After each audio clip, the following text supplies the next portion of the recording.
to my channel, and I'm Dee, and I'm going to be showing you how I make cream cheese pound cake. It's delicious, and it doesn't take a lot of ingredients, so let's get started.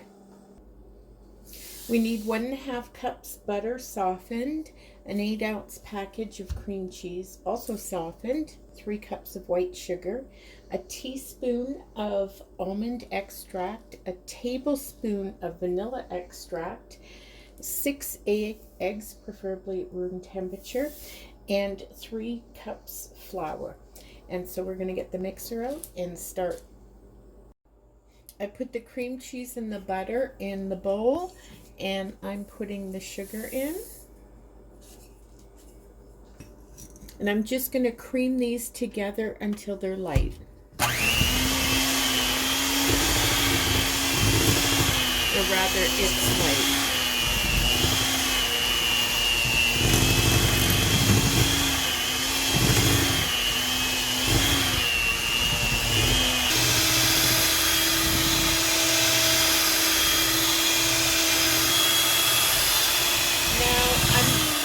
Sure if the camera can catch that, but it is quite a bit lighter than when I started.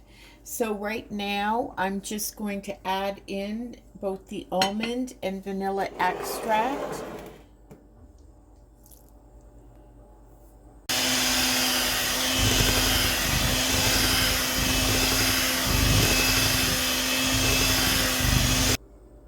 Now I'm going to mix in the flour and the eggs. I'm going to alternate them, starting and ending with the flour. So I'm going to put some flour in.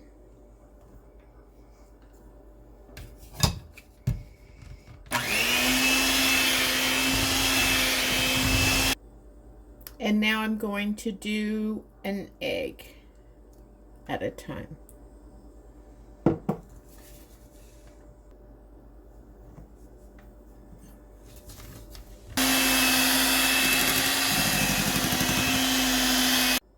Now you're going to put this in a Bundt pan. I am using a Wilton pan. This is not sponsored. That has, 6 mini ones in it. So I'm going to do that. I'm probably going to do end up with doing this at least twice with the amount of batter I have. But it's just absolutely lovely. So we're just going to get these filled up. Now a regular Bundt pan will go in for about 1 hour and 15 minutes. And you can check it with a toothpick. And I don't know whether I mentioned it, but make sure your Bundt pan is well greased. I'm not sure how long the individual ones will take. I'll find out and tell you when we come back. So it's the next morning.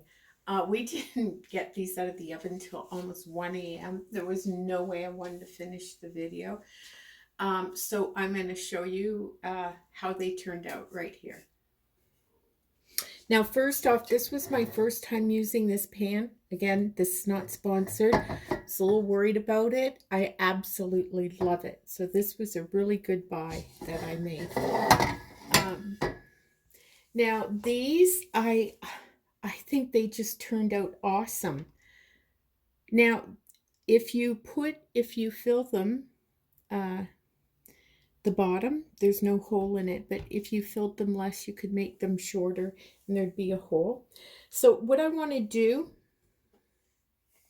is I want to make chocolate ganache to put over these. So the ingredients here, you need 8 ounces of semi-sweet chocolate. I use the Baker semi-sweet chocolate, or you could use any good quality chocolate. And you need 8 ounces. This is 225 grams.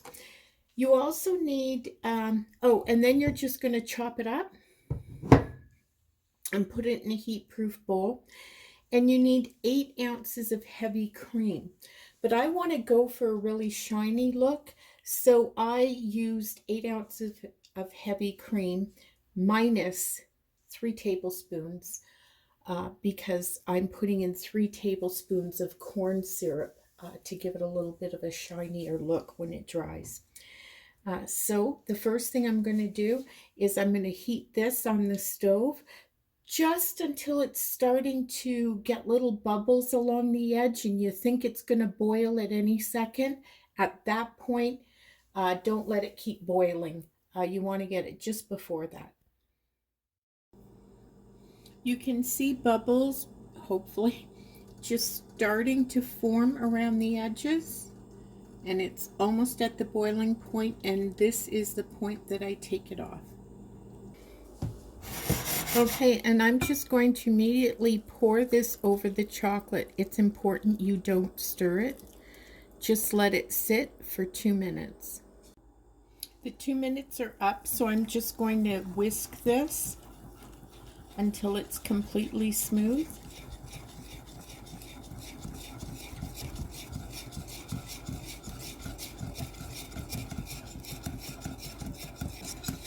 Now, if you choose to use the corn syrup, as I'm doing, you would add it in now and stir until that's well incorporated.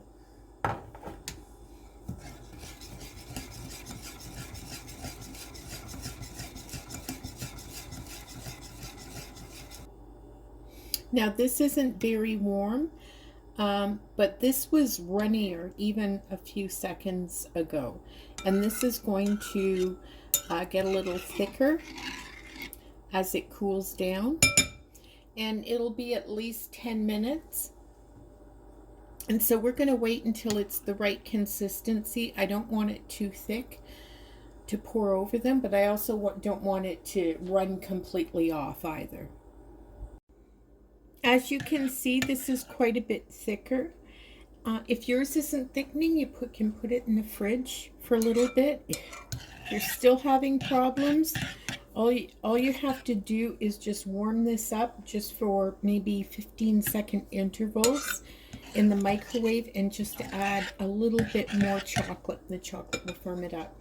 So what I'm doing now is I have a rack here, and I'm just going to drizzle some over these.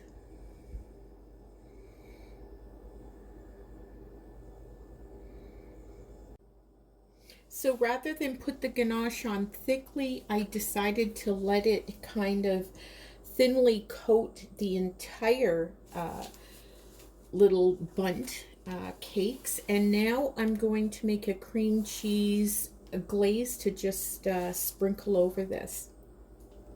This is really simple.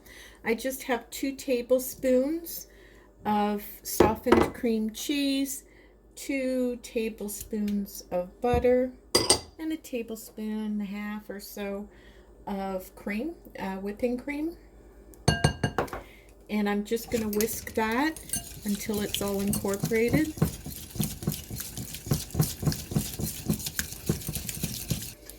I'm just going to put in about a teaspoon of vanilla.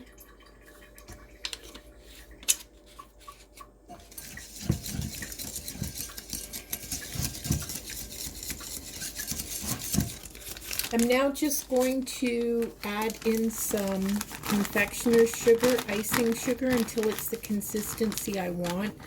I don't want it really thick.